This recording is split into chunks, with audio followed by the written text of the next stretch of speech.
Hola, que Dios te bendiga. En este capítulo de hoy vamos a iniciar la serie de estudios del libro de Primera de Timoteo. Bueno, vamos a dar un preámbulo de este varón, Timoteo, que su nombre significa honrar a Dios. La escritura revela reiteradamente en las diferentes cartas del apóstol que Timoteo fue un íntimo amigo, un fiel amigo y colaborador de confianza en todo el trabajo de Pablo. La escritura revela cierto en hechos que desde pequeño su madre Eloida, su abuela Eunice, le inculcaron, lo instruyeron en las escrituras, realizando una gran labor en este joven que Dios usó para poder ministrar las iglesias y colaborar con el trabajo del apóstol Pablo. Pablo amaba tanto a Timoteo que en muchas de sus cartas le declara, ¿cierto?, y lo trata como un hijo en la fe, posiblemente porque Pablo trabajó mucho en su formación y en la salvación de este mismo joven.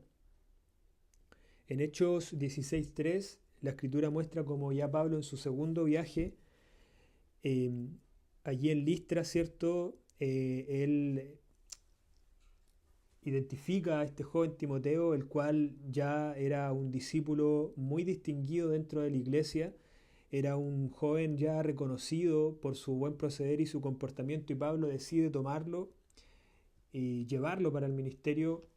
lo, lo, lo, lo consideró como un joven apto para la labor. Pablo y Timoteo eran tan unidos que en 6 de sus cartas aparecen ambos nombres como autores o coautores. Y por último, en 2 de Timoteo 4:9, ya cuando Pablo estaba en la prisión de Roma, cierto, próximo a morir, a ser condenado, él le escribe a Timoteo directamente y le pide que lo acompañe en sus últimos minutos, en sus últimos días. A modo de contexto, podemos ver en la siguiente línea de tiempo, en primer lugar, los 3 viajes ministeriales de Pablo. Ya en el segundo viaje, el apóstol Pablo toma a Timoteo para el ministerio. Y aproximadamente en el año 59-60 Pablo es llevado, ¿cierto?, a Roma, detenido para declarar ante el César. Allí Pablo es tomado con un arresto domiciliario, eh, levemente restrictivo, digamos. Se le permitían visitas y se le permitía también predicar, documenta Hechos 28. Allí Pablo escribe Filemón, Efesios, Colosenses, y hay un punto importante acá porque hay un amplio consenso, dada documentación de la iglesia y primitiva y los padres de la fe, siglo II después de Cristo, que evidencian que Pablo efectivamente fue liberado luego de este primer encarcelamiento en Roma. De hecho, si nos fijamos en Filemón 22, Pablo menciona a Filemón que él pronto iba a ser liberado y que anhelaba verle, anhelaba ir donde Filemón. Además, otro argumento importante es que podemos ver en las cartas pastorales de Timoteo y Tito que se mencionan muchos lugares a los cuales Pablo visita que no coinciden precisamente con el itinerario, la secuencia de los 3 viajes que están documentados en el libro de Hechos. Por ejemplo, en Timoteo y Tito, Pablo menciona que visita Macedonia, repasa Efeso, Creta, Mileto, pasa en Corinto también, pasa un invierno en Nicópolis, y estas ciudades no se mencionan específicamente en el libro de Hechos, esta secuencia. Este es un argumento también a favor en que efectivamente luego de este primer encarcelamiento en Roma, Pablo continúa su ministerio y visita, incluso predicando España, dado que documentan los escritos originarios, ¿cierto?, de la iglesia primitiva, que Pablo predicó incluso hasta los confines del Imperio Romano, que coincidiría con este viaje a España. Entonces es en este periodo donde el apóstol Pablo escribe las cartas pastorales, donde escribe a Timoteo, su hijo y colaborador en la fe, y le dice ahí, como menciona en el versículo 3, cuando partí, ¿cierto?, para Macedonia, te pedí que te quedaras en Éfeso para que corrigieras lo deficiente. Luego, por último, ya en el año 66-67, donde la historia documenta que ya Pablo es arrestado por segunda vez, llevado a Roma con un encarcelamiento mucho más duro, mucho más severo, y ahí es donde escribe segunda de Timoteo y le pide a Timoteo que le acompañe en sus últimos días, que ya estaba pronto a ser sacrificado. Allí ya Pablo es decapitado por Nerón.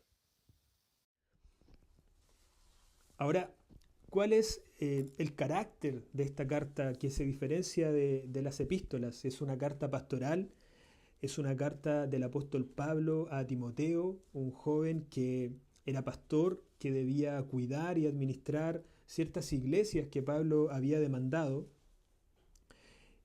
Y el carácter, la forma de esta carta, ¿cierto? Es una forma, un estilo mucho más directo.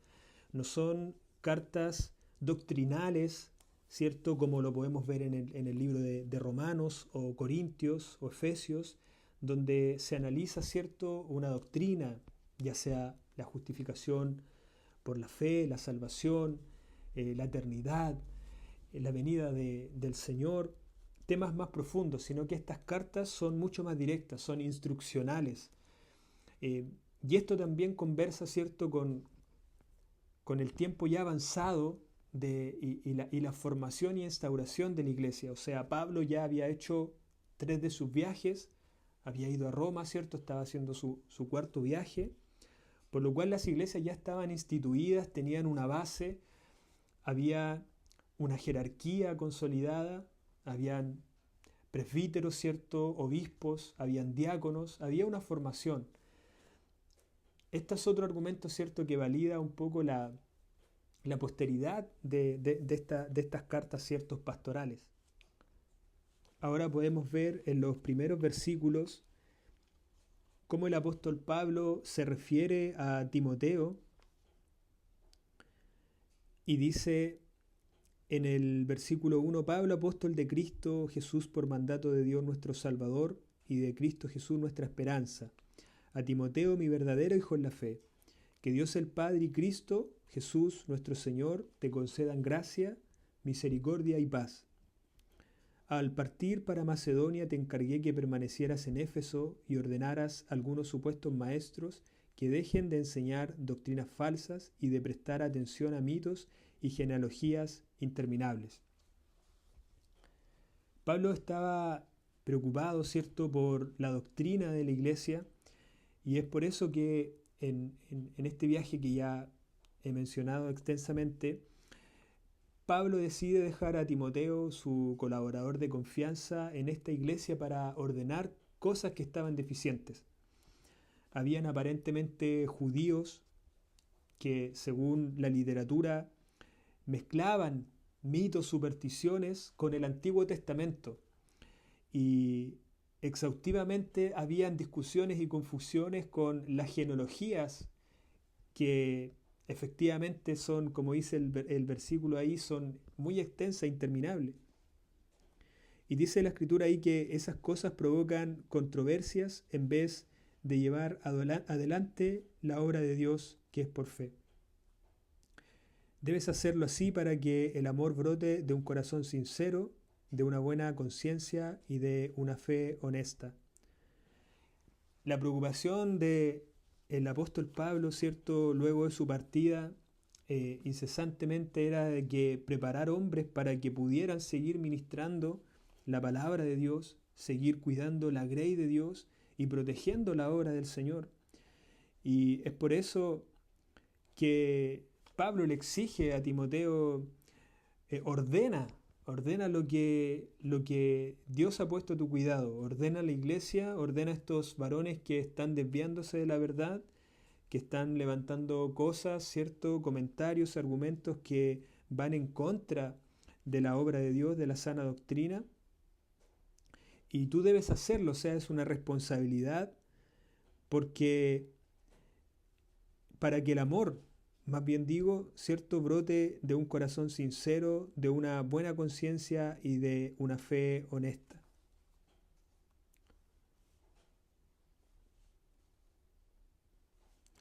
Es decir, el llevar adelante la obra de Dios con fe en amor brota o se produce de un corazón sincero, de una buena conciencia y una fe honesta. O sea, si no hay un corazón sincero, si no hay una conciencia limpia, si no hay una fe honesta, es imposible llevar adelante la obra de Dios. A lo mejor esta carta en específico está escrito para un pastor, ¿cierto?, que ministraba una gran iglesia donde habían muchos miembros, una iglesia difícil.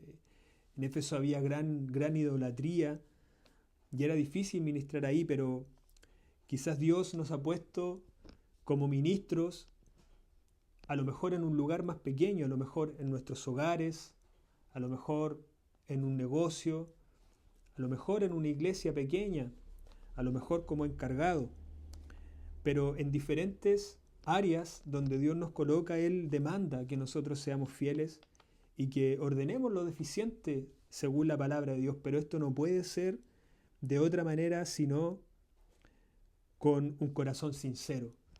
Si no hay un corazón sincero de realmente querer hacer la voluntad de Dios, de querer interesarse y aprender de su palabra para dar lo mejor de nosotros, es imposible que podamos llevar adelante lo que Dios ha puesto en nuestras manos conforme a su voluntad.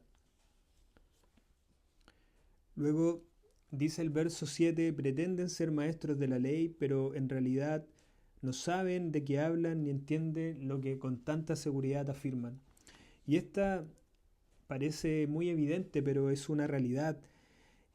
Los que pretenden o anhelan algo, un lugar o llevar a cabo alguna responsabilidad, debe primeramente ser recibido de Dios y, como decía el versículo anterior, hacerse con un corazón sincero, con honestidad, con transparencia, sabiendo que el Señor nos ve en todo lugar. Y hay muchos que pretenden o anhelan, ¿cierto?, alguna cosa, pero como dice el término, pretenden ser lo que no son. El que quiera enseñar o dígase maestro debe comprender lo que habla, dice primera de Timoteo 6:4. Y eso es algo tan elemental. Si yo no comprendo lo que estoy explicando, si yo no comprendo lo que estoy haciendo, si yo no comprendo la doctrina que estoy enseñando, si yo no comprendo el mensaje que estoy transmitiendo, puedo decir cualquier cosa. Puedo decir una herejía, puedo decir una barbaridad, puedo decir una mentira en contra de lo que realmente la palabra quiere revelar. Parece una obviedad, pero el apóstol dice, pretenden ser maestros, pretenden enseñar, pero ni siquiera ellos entienden lo que están enseñando. El verso 8 dice, ahora bien sabemos que la ley es buena si se aplica como es debido. Tengamos en cuenta que la ley no se ha instituido para los justos, sino para los malvados y rebeldes, para los impíos y pecadores, para los irreverentes y profanos. La ley es para los que matan a sus propios padres, para los asesinos, para los inmorales y los que practican la homosexualidad, para los traficantes de esclavos, los mentirosos y los que juran con falsedad. En fin, la ley es para todo lo que está en contra de la sana doctrina, enseñada por el glorioso evangelio que el Dios bendito me ha confiado. Bueno, muchos en aquel momento, ¿cierto?, podían pensar, bueno, como los que se dicen ser maestros de la ley enseñan falsas doctrinas, la ley es mala. Pero el apóstol Pablo dice, no, la ley es buena, pero se debe aplicar como corresponde, de la forma apropiada. Ahora, ¿por qué la ley es buena? Romanos 7:7 dice, pero yo no conocí el pecado sino por la ley. Y luego Romanos 7:13, el pecado usó la buena ley de Dios para engañarme y matarme. Por eso podemos ver lo terrible que es el pecado. Se vale de los buenos mandamientos de Dios para lograr sus propios fines malvados. Pablo dice, ¿cierto?, que si él no hubiera leído, ¿cierto?, en la ley, valga la redundancia, no codiciarás, él no hubiera entendido, sabido que la codicia es pecado. Entonces, de alguna manera la ley es buena O sea, no de alguna manera, es buena evidentemente, pero de alguna manera nos revela que el pecado no es enemista de Dios. La ley te dice, no matarás, no hurtarás, honra a tu padre y a tu madre. Y esa ley, esa línea transversal, esa vara de medir que Dios establece, esa objetividad moral, es lo que define qué es lo bueno, qué es lo malo, qué es lo justo, qué es lo noble, qué es el pecado, qué es lo santo. Por eso Pablo dice que la ley es buena si se aplica de buena manera, porque la ley revela mi maldad. La ley me hace ver que yo soy falto, que yo soy pecador, que yo he mentido, que yo he fallado, que yo he errado, que yo he cometido algún improperio y por tanto he pecado y el pecado me mató. Porque la Escritura dice, Romanos 3:23, que la paga del pecado es muerte. O sea, nadie es inocente delante de Dios, pero la dádiva de Dios, la dádiva, o sea, la bendición, la misericordia, la gracia es vida eterna para todos los que en Él creen. Así que acá solamente para finalizar este primer capítulo, revela la Escritura, ¿cierto? Que la ley, amados hermanos, es para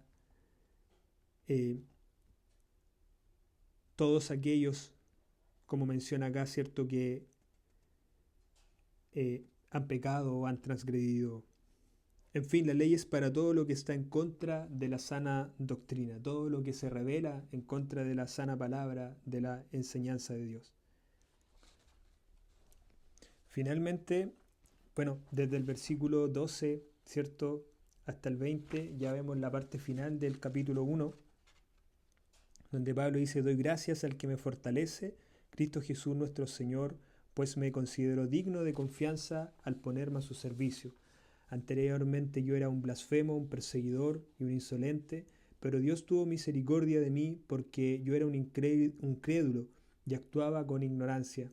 Ciertamente la gracia de nuestro Señor se derramó sobre mí con abundancia, junto con la fe y el amor que hay en Cristo Jesús. Este mensaje es digno de crédito y merece ser aceptado por todos, que Cristo Jesús vino al mundo a salvar a los pecadores, de los cuales yo soy el primero. Pero precisamente por eso Dios fue misericordioso conmigo, a fin de que en mí, el peor de los pecadores, pudiera Cristo Jesús mostrar su paciencia infinita. Y acá vemos en estos versículos el corazón del apóstol Pablo. Vemos la diferencia entre estos maestros de la ley, ¿cierto?, que querían adquirir o anhelaban, ¿cierto?, algún grado, alguna jerarquía, y se intrometían en la iglesia enseñando cosas que ni ellos mismos entendían, y en cambio el corazón de Pablo, un varón al cual Dios mismo se le reveló, ¿cierto?, allí en ese camino a Damasco, y lo llamó al ministerio. Y dice la Escritura ahí que doy gracias a mi Señor, ¿cierto?, que me tuvo por digno para ponerme en el servicio, me tuvo por digno para ponerme en el ministerio, siendo yo un blasfemo, un perseguidor, un insolente, o sea, un hombre que no se consideraba digno de tan gran privilegio, de tan gran honor, ser un ministro, ser un apóstol, ser un predicador de la palabra.